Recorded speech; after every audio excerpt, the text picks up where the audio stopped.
Actually, I was home sleeping. I was getting ready to teach a class at UC Berkeley. I was actually upstate New York at college. I was in high school, actually, in my senior English class. And I remember my mom picking me up early that day at 11, and all the students were just leaving very early. It was devastating. That's what I need to say about that. It was really devastating.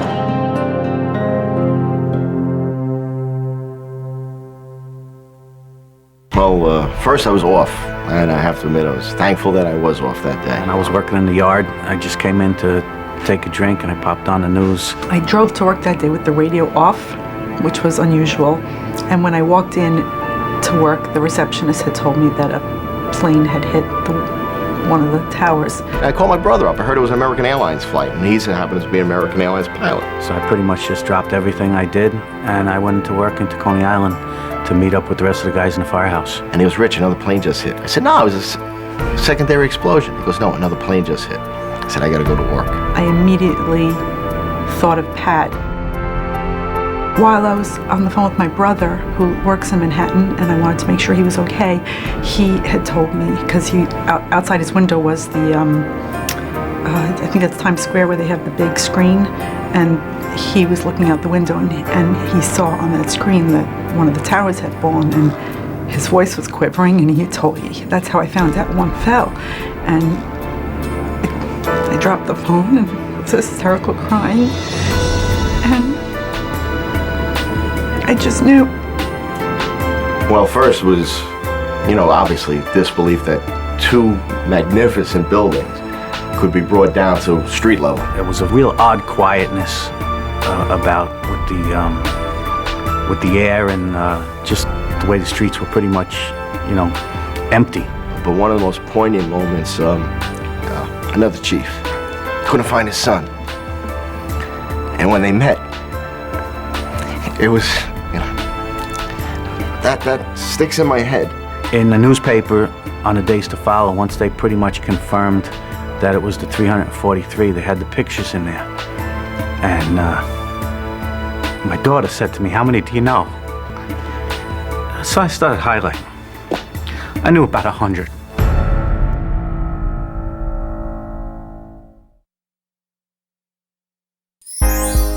Well, it started with a few of Pat's friends wanting to gather a whole bunch of Pat's friends to golf.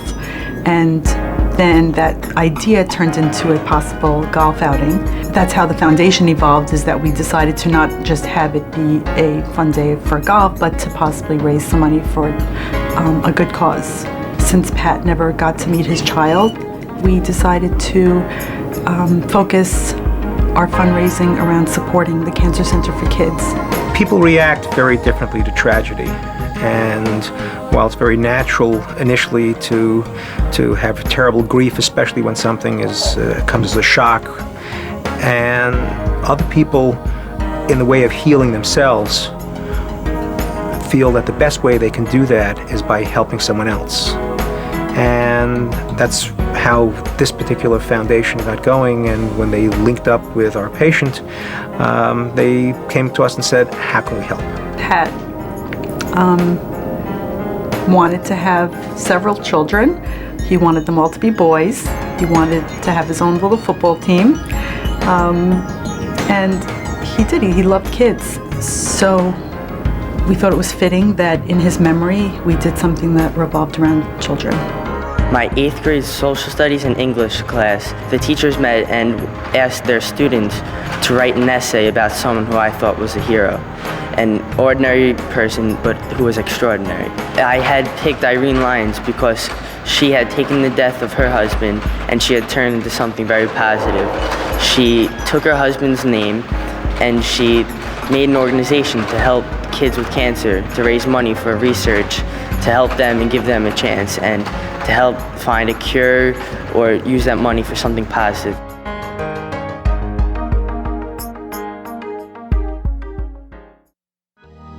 There's some people who like to memorialize things by building some kind of a monument, some kind of a physical thing, whether it be a building or some special memorial.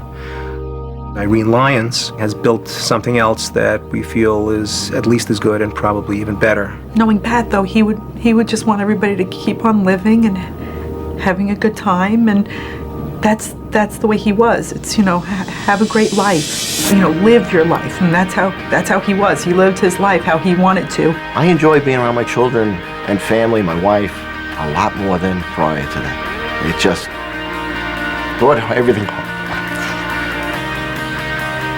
Brought everything home. Put it all together. These memorials keep things alive as well. And you want to keep things alive and keep things going and keep things moving forward on a positive side. But to remember it in the past, yes, I think it still has to be remembered. He'd be honored that this is what we were doing in his memory, especially the fact that it's a golf outing and that there's so many people there and that they're having a good time and remembering him on that on that same day. He'd be honored. He'd be very happy.